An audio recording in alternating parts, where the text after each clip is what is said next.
Para dibujar un arco me vengo aquí a la orden arco, que está en el grupo de órdenes de dibujo en la ficha de inicio. Tiene un triangulito hacia abajo, con lo cual me dice que tiene varias opciones.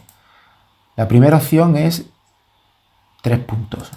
Bueno, cojo un punto, otro punto y otro punto. Y ese arco pasa por los 3 puntos que le he marcado. Por ejemplo, quiero hacer un arco que pase por el extremo de estas dos líneas. Selecciono y siempre con las referencias activas, cojo un punto final, cojo un punto medio y cojo por ahí. El punto medio me lo invento.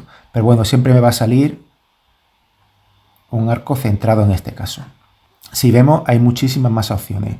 Entonces, según me interese, puedo coger una u otra. Son opciones muy específicas, pero yo creo que con esta de 3 puntos tenemos suficiente para el 95% de los trabajos.